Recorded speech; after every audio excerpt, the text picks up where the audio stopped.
Welcome to Crime Line. I'm David, and tonight we delve into a story that gripped a nation and a name that became synonymous with more than just sporting glory.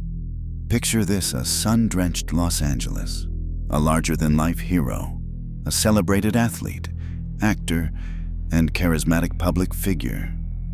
Then, a brutal crime shatters the illusion, plunging a city into disbelief and a country into a debate that still echoes today. We're talking about the case of O.J. Simpson, a man who seemingly had it all, only to find himself at the center of one of the most sensational and divisive murder trials in American history.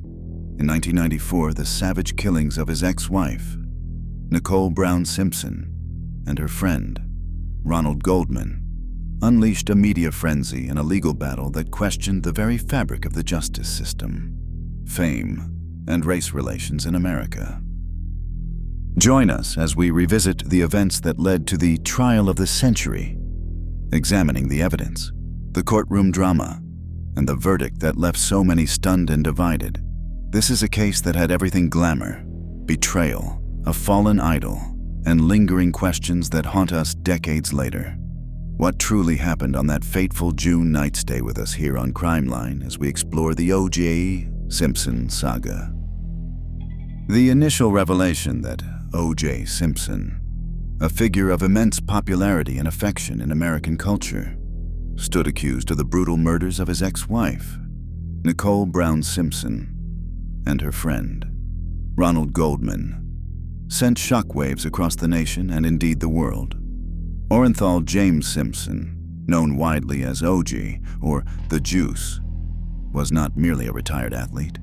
He was an icon. His transition from a record-breaking Heisman Trophy winner and NFL Hall of Fame running back to a charismatic actor in films like the Naked Gun series, and a ubiquitous presence in advertising, had solidified his image as an affable, successful, and thoroughly American hero.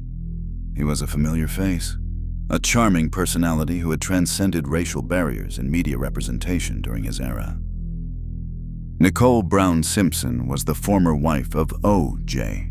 Simpson and the mother of two of his children. Their relationship had been depicted in the media as glamorous, though later reports and trial evidence would paint a much darker picture of domestic turmoil and abuse. Ronald Goldman was a young waiter and an acquaintance of Nicole. He was reportedly at her condominium to return a pair of eyeglasses her mother had left at the restaurant where he worked. The discovery of their bodies outside Nicole's Bundy Drive condominium in the affluent Brentwood neighborhood of Los Angeles on the night of June 12, 1994, was gruesome. Both had been victims of a frenzied knife attack, sustaining multiple stab wounds. The accusation against O.J. Simpson was for a double homicide, a crime of extreme violence. The shock stemmed from several factors: the sheer brutality of the murders, the celebrity status of the accused, and the tragic nature of the victims' deaths. For many, it was inconceivable that the smiling, articulate O.J. they saw on television could be capable of such a horrific act. The immediate aftermath was a media frenzy, with reporters camped outside Simpson's Rockingham estate. The subsequent low-speed chase involving Simpson in a white Ford Bronco, seemingly holding a gun to his own head, further amplified the surreal and tragic spectacle. This event, watched live by millions, cemented the case in the public consciousness even before any trial began, marking the dramatic start of what would become one of the most polarizing and scrutinized legal battles in American history. The accusations didn't just tarnish a personal reputation. They challenged the public's perception of a beloved figure and forced a confrontation with unsettling questions about fame, domestic violence, and the nature of justice. The crime scene at 875 South Bundy Drive in Brentwood, Los Angeles, the condominium of Nicole Brown Simpson, was a tableau of brutal violence that starkly contrasted with the upscale, normally placid neighborhood. In the early hours of June 13, 1994, specifically around 12:10 a.m., the bodies of Nicole Brown Simpson and Ronald Goldman were discovered. Nicole was found crumpled at the foot of the steps leading to her front door, in a dark, narrow walkway. Ronald Goldman was found nearby, also within the enclosed front courtyard area. Both victims had suffered multiple, vicious stab wounds inflicted by a single-edged knife. Nicole Brown Simpson's throat had been cut so severely that she was nearly decapitated, an injury that spoke to a particularly savage and personal attack. She also had defensive wounds on her hands. Ronald Goldman, who had apparently arrived at the scene during or shortly after the attack on Nicole began, also exhibited numerous stab wounds, indicating a violent struggle before he succumbed. The sheer ferocity of the attacks suggested a crime of intense rage. The Los Angeles County Coroner's Office would later confirm that the cause of death for both was exsanguination due to these multiple stab wounds. The scene itself yielded significant pieces of evidence that would become central to the prosecution's case against O.J. Simpson. Investigators found a trail of bloody footprints leading away from the bodies, consistent with expensive Bruno Magli's shoes, a brand and size Simpson was later linked to. Though this became a contentious point, a dark blue knit cap was discovered near Goldman's feet, containing hairs that were microscopically similar to Simpson's. Crucially, a bloody, left-handed leather glove was found near the bodies. This glove would later be identified as an Aris isotoner, size extra large, and was a critical piece of evidence, particularly as its apparent match was later found on O.B.J. Simpson's Rockingham estate. The initial police response involved securing the area and beginning the painstaking process of evidence collection. However, the handling of the crime scene and the subsequent collection and processing of evidence by the Los Angeles Police Department (LAPD) would come under intense scrutiny during the trial.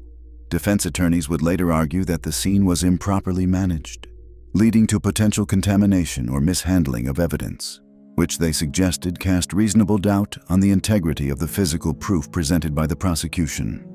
The horrific nature of the crime scene, widely reported in the media, immediately gripped the public, setting a grim stage for the investigation and the sensational trial that followed. The brutality evident painted a stark picture of the killer's intent, making the subsequent search for justice all the more urgent and public. The criminal trial of O.J. Simpson, formerly People of the State of California v. Orenthal James Simpson, began with jury selection in November 1994, with opening statements delivered on January 24, 1995, and concluded with the verdict on October 3, 1995. Spanning nearly 9 months of proceedings, it rapidly escalated into a media spectacle of unprecedented proportions, earning the ubiquitous moniker, the trial of the century. This label, while often used hyperbolically, felt genuinely applicable due to the unique confluence of factors that captivated not just the United States, but a global audience. Several elements fueled the extraordinary level of public and media engagement.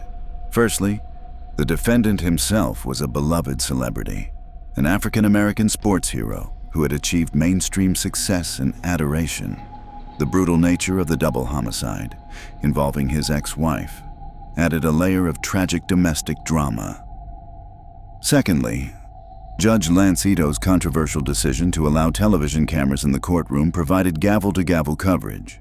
This transformed the legal proceedings into a daily, real-life drama series for millions.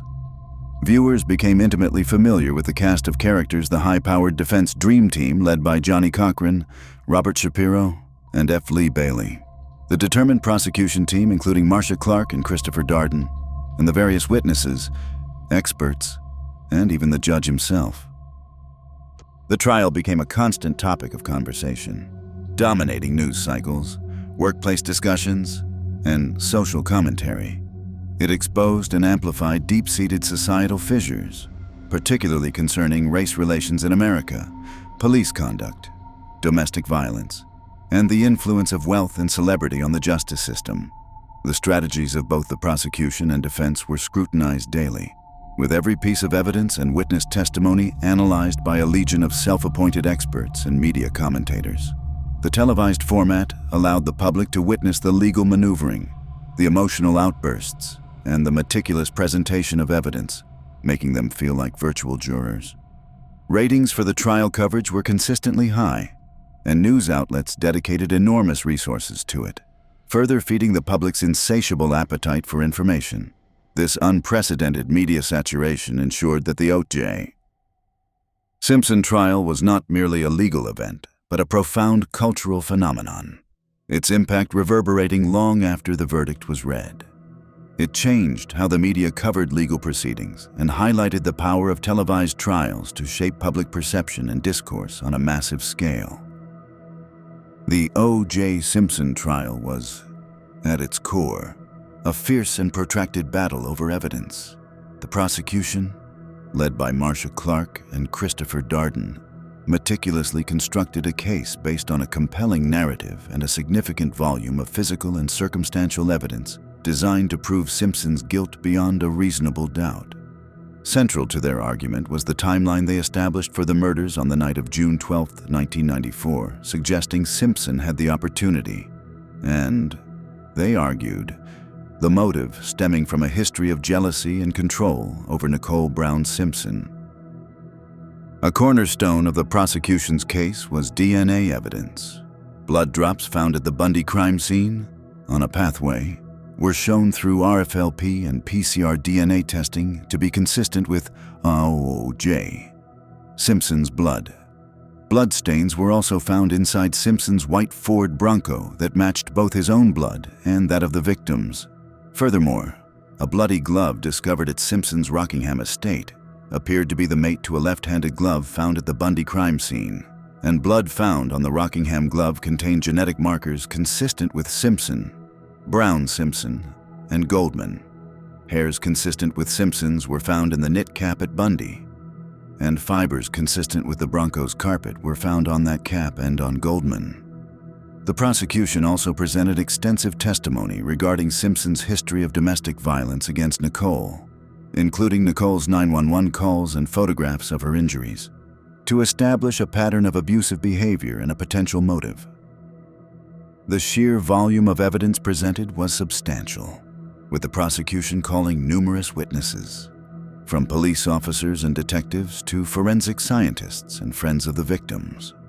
The relatively nascent field of DNA analysis, in terms of its widespread public understanding and application in high-profile trials, played a pivotal role, with prosecutors painstakingly explaining the scientific principles to the jury. The aim was to create an undeniable link between Simpson, the victims, and the crime scenes through this scientific evidence, reinforced by the circumstantial evidence of the troubled relationship. However, each piece of this evidence would be rigorously challenged by Simpson's defense team, who sought to undermine its credibility by alleging improper collection, mishandling, contamination, and even planting of evidence by a biased and incompetent police force. This set the stage for a complex and often contentious examination of forensic science and police procedure, making the battle of evidence the central drama of the lengthy trial. Duel. Simpson assembled a formidable and expensive legal defense team, famously dubbed the Dream Team, composed of some of the most prominent defense attorneys and legal experts in the United States. This team included figures like lead counsel Johnnie Cochran, known for his courtroom charisma and success in cases involving police misconduct; Robert Shapiro, an experienced Hollywood lawyer who initially led the team; F. Lee Bailey, a veteran, high-profile defense attorney; Alan Dershowitz, a Harvard law professor who consulted on appellate issues; and DNA specialists Barry Scheck and Peter Neufeld, who were pioneers from the Innocence Project. Their collective expertise and aggressive tactics became a defining feature of the trial. The core strategy of the Dream Team was not necessarily to prove Simpson's innocence outright, but rather to create reasonable doubt about his guilt in the minds of the jurors. They pursued this by launching a multi-pronged attack on the prosecution's case, focusing heavily on the credibility of the evidence and the conduct of the Los Angeles Police Department, LAPD, and forensic personnel. Johnnie Cochran famously argued, "If the glove doesn't fit, you must acquit," capitalizing on the courtroom demonstration where Simpson struggled to put on the bloody glove found at the crime scene. Beyond this memorable phrase, the defense meticulously scrutinized every aspect of the investigation. Scheck and Neufeld led the charge against the DNA evidence, highlighting alleged procedural errors, possibilities of cross-contamination in the LAPD crime lab, and improper handling and storage of blood samples. They suggested that the presence of Simpson's blood at the crime scene and the victim's blood in his Bronco could be the result of police incompetence or, more damningly, deliberate evidence planting. A significant and controversial element of their strategy was the introduction of race as a central theme. The defense accused Detective Mark Fuhrman, a key investigator who found crucial evidence like the bloody glove at Simpson's estate, of being a racist who may have planted evidence to frame Simpson. The discovery of tapes where Fuhrman used racial slurs and boasted about police misconduct became a pivotal moment, severely damaging his credibility and lending credence to the defense's theory of a racially motivated frame-up. This tactic effectively shifted some of the focus from Simpson to the alleged systemic racism within the LAPD, resonating with a jury that included a majority of African Americans in a city with a troubled history of racial tensions and police brutality. The Dream Team's ability to exploit perceived weaknesses in the prosecution's case and introduce compelling alternative narratives proved highly effective in the eventual outcome of the trial. One of the most theatrical and pivotal moments of the O.J. Simpson trial revolved around a pair of extra-large RS isotoner leather gloves. One blood-soaked glove had been discovered at the Bundy crime scene near Ronald Goldman's body, while its apparent mate was found behind Simpson's guest house at his Rockingham estate by Detective Mark Fuhrman. The prosecution contended that these gloves belonged to Simpson and were worn during the murders, with blood from both victims and Simpson himself found on them, making them a critical piece of physical evidence linking him directly to the killings. The controversial turning point occurred on June 15, 1995, when prosecutor Christopher Darden, in a move that would be endlessly debated, asked O.J. Simpson to try on the gloves in front of the jury. The defense had previously argued the gloves were too small for Simpson's hands. When Simpson attempted to put on the original evidence gloves over a pair of latex gloves, as is standard procedure to protect evidence, he made a show of struggling, grimacing, and exclaiming that they were too tight and did not fit. This demonstration became a powerful visual for the jury and the millions watching on television. Defense attorney Johnny Cochran seized upon this moment with dramatic flair during his closing arguments, coining the now infamous phrase, "If it doesn't fit, you must acquit." This simple, rhyming mantra effectively encapsulated the defense's broader strategy of casting doubt on every piece of the prosecution's evidence. The image of Simpson struggling with the ill-fitting gloves resonated deeply, suggesting a fundamental flaw in the prosecution's narrative. Prosecutors later attempted to counter the impact of the demonstration. They argued that the gloves might have shrunk due to being repeatedly soaked in blood and then dried, and also from being frozen and unfrozen during testing. They also suggested that Simpson, an accomplished actor, might have been feigning his struggle or even deliberately flexing his hands to make the gloves appear smaller. Further evidence was introduced showing that Nicole Brown Simpson had purchased 2 pairs of identical RS leather gloves in the specified size for O.J. Simpson in 1990, and photographs were shown of Simpson apparently wearing similar gloves at previous public events. Despite these efforts to mitigate the damage, the courtroom demonstration had a profound and lasting impact. For many observers and, crucially, for the jury, the sight of the gloves not fitting the defendant's hands provided a tangible and easily understandable reason to doubt his guilt, becoming one of the most enduring and symbolic moments of the entire trial. On October 3, 1995, after nearly 9 months of voluminous testimony, countless exhibits, and intense legal argument, the jury in the O.J. Simpson trial reached its verdict with astonishing speed. Following just under 4 hours of deliberation, a remarkably short period given the complexity and length of the trial, the foreman announced that the jury found Orenthal James Simpson not guilty on both counts of murder for the deaths of Nicole Brown Simpson and Ronald Goldman. The announcement sent an immediate shockwave through the courtroom and across the nation, which had been collectively holding its breath. In the courtroom, O.J. Simpson reacted with visible relief and emotion, mouthing thank you to the jury and embracing his defense team, who were jubilant. Lead attorney Johnny Cochran placed a hand on Simpson's shoulder, sharing in the victory. In stark contrast, the prosecution team, including Marcia Clark and Christopher Darden, appeared devastated and stunned. The families of the victims, particularly Fred Goldman Ronald's father and Denise Brown Nicole's sister, who had been constant presences throughout the trial, were visibly distraught and heartbroken by the outcome. For a significant portion of the public and many legal analysts who had followed the case closely, the not guilty verdict was profoundly shocking. The prosecution had presented a substantial amount of evidence, including DNA linking Simpson to the crime scene and the victims, a history of domestic violence, and circumstantial evidence suggesting his opportunity and motive. The speed of the deliberation further surprised many, suggesting that the jury may have had their minds largely made up prior to the final deliberations, or that the defense's arguments for reasonable doubt had been overwhelmingly persuasive to them. Several factors are believed to have contributed to the jury's decision. The defense's relentless attacks on the integrity of the evidence collection process, their highlighting of inconsistencies, and their portrayal of the LAPD as incompetent and potentially corrupt, particularly through the discrediting of Detective Mark Furman, were highly effective. The race card, as it was controversially termed, and the appeal to a jury largely composed of minorities in a city with a history of racial tension with law enforcement, likely played a significant role. The defense successfully argued that there was at least a reasonable doubt, which is the standard required for acquittal in the American criminal justice system. The verdict was announced live on television, and an estimated 100 million people worldwide tuned in, halting work and daily activities to witness the conclusion of the trial of the century. The immediate aftermath saw spontaneous and deeply divided reactions across the country, underscoring the profound societal rifts the case had exposed. The acquittal of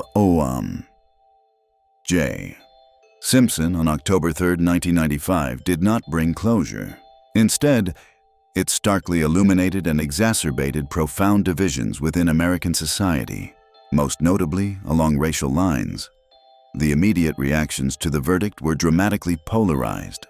Live television footage captured scenes of jubilation and relief in many black communities, where the verdict was often seen as a triumph over a historically biased justice system and a repudiation of perceived police misconduct, particularly by the LAPD. For some, it represented a symbolic victory, where a black man had successfully challenged a system often perceived as stacked against them. Conversely, many white Americans, and indeed many others across different demographics, reacted with disbelief, anger, and a sense of injustice. For those who believed the evidence of Simpson's guilt was overwhelming, the not guilty verdict was seen as a failure of the justice system, possibly influenced by celebrity, wealth, or a jury swayed by emotional appeals over factual evidence. The families of Nicole Brown Simpson and Ronald Goldman expressed profound disappointment and grief, a sentiment echoed by many who felt justice had not been served for the victims. Numerous polls and surveys conducted in the aftermath of the trial consistently highlighted this racial schism. A significant majority of white Americans polled believed Simpson was guilty and that the verdict was wrong, while a substantial majority of African Americans believed he was innocent or that the prosecution had failed to prove its case beyond a reasonable doubt, and often viewed the verdict as fair, or at least understandable given the context of racial dynamics and police behavior. This divergence wasn't monolithic, of course, but the overarching trend was undeniable and deeply troubling to many observers.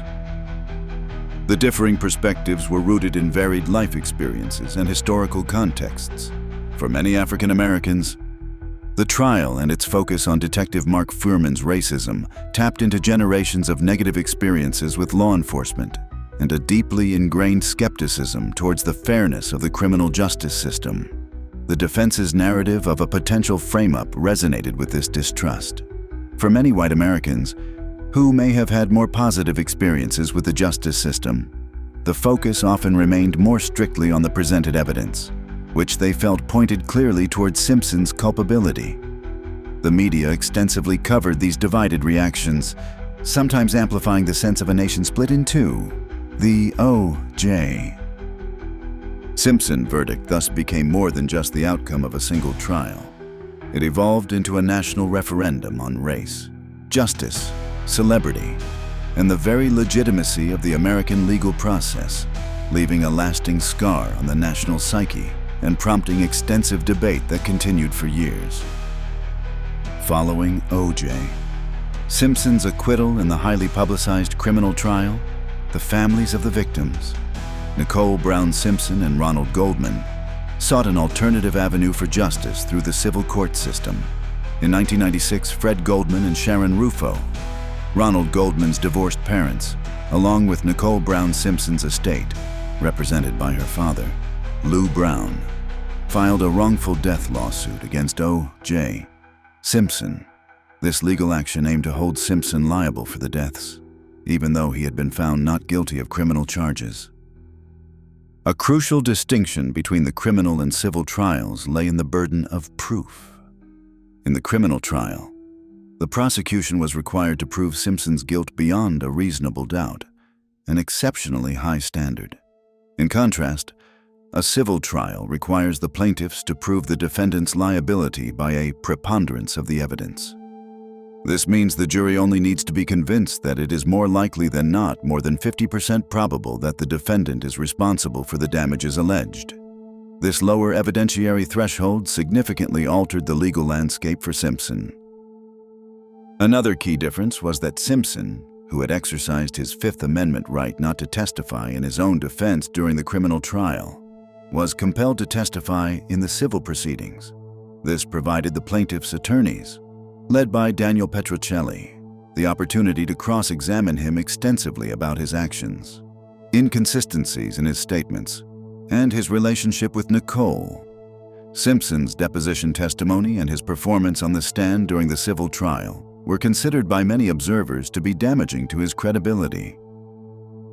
The atmosphere surrounding the civil trial, held in Santa Monica, California, was different from the criminal trial. While still garnering significant media attention, it was not televised gavel to gavel like its predecessor, which somewhat lessened the circus-like environment. For the Goldman and Brown families, the civil suit was not solely about financial compensation. It was a profound quest for accountability and a public acknowledgement of Simpson's responsibility for the deaths of their loved ones, which they felt had been denied by the criminal verdict. They sought to achieve a measure of justice that, in their view, the criminal justice system had failed to deliver. The lawsuit represented their determination to ensure that Simpson's acquittal did not stand as the final word on his involvement in the tragic events of June 12, 1994. The civil trial against O.J. Simpson concluded on February 4, 1997, with a verdict starkly different from that of his criminal trial. The Santa Monica jury, after considering the evidence presented under the preponderance of the evidence standard, found Simpson liable for the deaths of both Nicole Brown Simpson and Ronald Goldman. Specifically, the jury unanimously found that Simpson had committed battery against Nicole Brown Simpson and battery against Ronald Goldman, leading to their wrongful deaths. Following the liability verdict, on February 10, 1997, the jury awarded substantial financial damages to the victims' families. Ronald Goldman's parents, Fred Goldman and Sharon Rufo, were awarded $8.5 million in compensatory damages. Additionally, both the Goldman family and Nicole Brown Simpson's estate, represented by her father, Lou Brown, on behalf of her children, Sydney and Justin, were collectively awarded $25 million in punitive damages. This brought the total judgment against O.J. Simpson to $33.5 million. The punitive damages were intended not just to compensate, but also to punish Simpson for his actions and deter similar conduct. For the Goldman and Brown families, this verdict represented a significant, albeit different, form of justice. While it could not overturn the criminal acquittal or result in imprisonment, it provided a legal declaration of Simpson's responsibility for the deaths.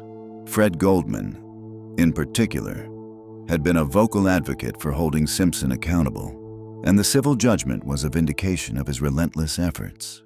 The verdict was also seen by many members of the public who disagreed with the criminal trial's outcome as a more accurate reflection of Simpson's culpability. It's important to note that the principle of double jeopardy, which prevents an accused person from being tried again on the same or similar charges following a legitimate acquittal or conviction, did not apply here. Double jeopardy protects against repeated criminal prosecutions by the state. A civil lawsuit initiated by private citizens for monetary damages is a distinct legal matter. Despite the large judgment, collecting the money proved to be a prolonged and largely frustrating endeavor for the families. Simpson's considerable fortune had been significantly depleted by legal fees from the criminal trial, while some of his assets were seized and auctioned, including his Heisman Trophy. The families recovered only a fraction of the amount awarded. Simpson subsequently moved from California to Florida, in part because Florida state law offered more protection for personal assets, such as pensions and primary residences, from creditors. The O.J. Simpson case, encompassing the brutal murders of Nicole Brown Simpson and Ronald Goldman, the sensational televised criminal trial, and the subsequent civil suit, has left an indelible and complex legacy on American society. Its justice system and media landscape. Decades later, it remains one of the most analyzed, debated, and referenced legal cases in United States history. A cultural touchstone that continues to evoke strong opinions and provoke discussion on a multitude of sensitive issues. One of its most significant impacts was the stark exposure of deep racial fault lines within America. The sharply divided public reaction to the not guilty verdict, largely along black and white racial lines, forced a national conversation about differing perceptions of the police, the courts, and the overall fairness of the justice system. It highlighted the disparate experiences of African Americans and white Americans with law enforcement and judicial processes, fostering both painful dialogue and, in some instances, further entrenchment of views. The trial also significantly raised public consciousness about domestic violence. Testimony regarding O.J. Simpson's history of abuse towards Nicole Brown Simpson brought the issue, often hidden behind closed doors, into the national spotlight, leading to increased awareness, changes in law enforcement protocols, and more resources for victims, although debates about its handling within the trial itself persist. The role of celebrity and wealth in the legal system was another prominent theme. Simpson's ability to afford a high-powered, expensive, dream team of attorneys led many to question whether an ordinary citizen, without such resources, could have mounted a comparable defense or achieved a similar outcome, regardless of guilt or innocence. This fueled ongoing debates about equality under the law. Furthermore, the O.J. Simpson trial irrevocably altered the landscape of media coverage of legal proceedings. The decision to televise the criminal trial, gavel to gavel, ushered in an era of 24/7 news cycles surrounding high-profile cases, creating a new genre of legal punditry and turning lawyers into media personalities. It demonstrated the immense public appetite for true crime narratives and the power of media to shape public perception of justice. In terms of legal practice, the trial showcased the growing importance of DNA evidence, while also highlighting the defense's ability to challenge its collection and interpretation effectively. It led to more rigorous standards and scrutiny in forensic science. The case continues to be studied in law schools, sociology courses, and media studies programs, serving as a rich subject for examining the intersections of race, class, gender, media, and the American legal system. Its enduring legacy lies in the uncomfortable questions it continues to pose about the nature of guilt, the pursuit of justice, and the complexities of societal divisions. And so, the O.J. Simpson saga concluded in the criminal courts with an acquittal, yet the shadow of doubt and the weight of a civil judgment finding him liable for the deaths of Nicole Brown Simpson and Ronald Goldman tell a different, more somber story. It's a case that forces us to confront uncomfortable truths about our justice system, the power of celebrity, the persistence of racial divides, and the elusive nature of definitive closure in the face of profound tragedy. 2 young lives were brutally ended, families were shattered, and a nation was left to grapple with the unsettling aftermath. The questions raised by this case continue to resonate, a testament to its complexity and its deep impact on the American psyche. What is the true meaning of justice when legal outcomes can differ so starkly? Thank you for joining me, David, on Crime Line as we explored this landmark case. We appreciate you spending your time with us. We encourage you to continue seeking understanding